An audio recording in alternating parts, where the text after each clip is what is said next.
नमस्कार दोस्तों, स्वागत है आपका आपके अपने YouTube चैनल एजुकेशनल पहल में। आज एजुकेशनल वीडियो की श्रेणी में फिर से एक नया वीडियो लेके आए हैं, जिसमें आपको बताएंगे राजीव गांधी युवा मित्र धरना प्रदर्शन।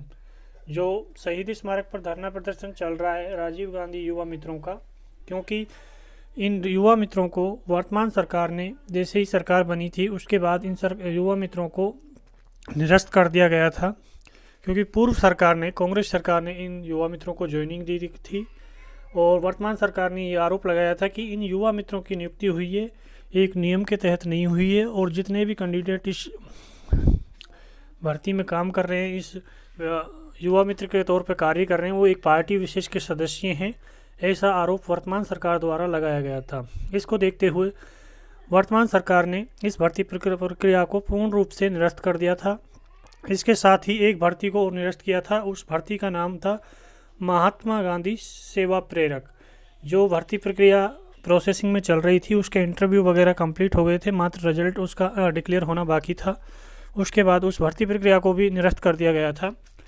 इन युवा मित्रों की मांग है कि सरकार इनकी इस भर्ती प्रक्रिया पर पुनः एक बार एक्शन ले और इस भर्ती प्रक्रिया का सर्वे कराए कि इसमें एक पार्टी विशेष के सदस्य काम कर रहे हैं या इस बार भर्ती में जो भी नियम थे या इंटरव्यू हुआ था, इंटरव्यू प्रोसेस के आधार पर इनके फॉर्म SSO ID के थ्रू फिलअप किए गए थे और एक नियम के तहत इनको नियुक्ति मिली थी, ना कि एक पार्टी विशेष ने इनको ज्वाइनिंग दी थी। इन कैंडिडेटों को जो नियुक्ति मिली थी, जो आर्थिक एवं सांख्यिकी निदेशालय है, उसके थ्रू इनको इस भर्ती प्रक्रिया का एडवर्टाइजमेंट जारी करके कैंडिडेटों से फॉर्म फिलअप कराए थे। फॉर्म फिलअप होने के बाद इन कैंडिडेटों को इंटरव्यू के लिए बुलाया गया था। इंटरव्यू के बाद ही इन कैंडिडेटों का जो फाइनल सिलेक्शन हुआ था, वो सिलेक्टेड कैंडिडेट को ट्रेनिंग के लिए भेजा गया था। ट्रेनिंग के टाइम पे भी सुनने में आ रहा है कि इन कैंडिडेटों का एक रिटन टेस्ट हुआ था, उसमें रिटन टेस्ट के आधार पर इनको नियुक्ति मिली थी। बट सरकार ने ये आरोप लगाया था कि इस भर्ती प्रक्रिया में पार्टी विशेष के कैंडिडेट कार्य कर रहे हैं। और इस धरना स्थल से बहुत सारी वीडियो जारी हुई हैं, वीडियो आए हैं, और जहाँ तक कि वहाँ जाके भी देखा है तो कैंडिडेट यहाँ बीजेपी पार्टी के भी कैंडिडेट इस वैकेंसी में काम कर रहे थे। यहाँ तक कि RSS के भी कुछ कैंडिडेट इस भर्ती में काम कर रहे थे। वो उसके धरना स्थल पर जाकर देखा है, उससे पता चला है। गवर्नमेंट को एक बार पुनः इन बेरोजगार युवाओं को 5000 युवा हैं जो इनकी इस भर्ती को एक्शन मोड में लेकर और तो तुरंत प्रभाव से कार्रवाई करके इस भर्ती प्रक्रिया पर एक सर्वे करवाना चाहिए, एक प्रतिनिधि मंडल बनाकर धरना स्थल पर भेजना चाहिए। उसके बाद जैसे ही जो आंकड़े सामने आएंगे, उस आंकड़ों के आधार पर अगर गवर्नमेंट को लगता है कि ये भर्ती प्रक्रिया एकदम जायज़ है, ये कैंडिडेट अपनी जायज़ मांगों के लिए धरना प्रदर्शन जारी रखे हुए हैं, तो सरकार को इन कैंडिडेटों को 5000 कैंडिडेटों को नियुक्ति देकर और इनके यथावत स्थान पर इनको सेलेक्ट कर देना चाहिए। क्योंकि इन 5000 जो बेरोजगार युवा हैं, इनको 17,500 रुपये का मानदेय दिया जा रहा था। उसमें इनका खर्चा भी था, आने जाने का, पेट्रोल वगैरह, जो भी मोबाइल वगैरह का खर्चा था। उसके बाद इनके जो पैसे बचते थे तो उन पैसों से इन परिवार का पालन पोषण होता था। उसको देखते हुए कैंडिडेट चाह रहे हैं कि जो इनकी रोज़गार था वो रोज़गार छिन चुका है और ये बेरोज़गार हैं पूर्ण रूप से, क्योंकि ये विभिन्न प्राइवेट सेक्टर के जॉब छोड़ के इस भर्ती में सेलेक्ट हुए थे और सेलेक्ट होने के बाद ये अपनी सेवाएं दे रहे थे।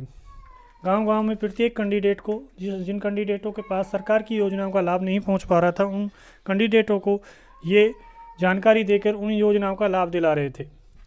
ये ऐसे दूर दराज इलाकों में कार्य कर रहे थे जहां पर ना तो इंटरनेट की फैसिलिटी है, ना ही उन कैंडिडेटों के पास कोई इलेक्ट्रॉनिक माध्यम, मोबाइल वगैरह उपलब्ध नहीं है, या फिर वो अनपढ़ लोग हैं जो इन योजनाओं से अछूते थे।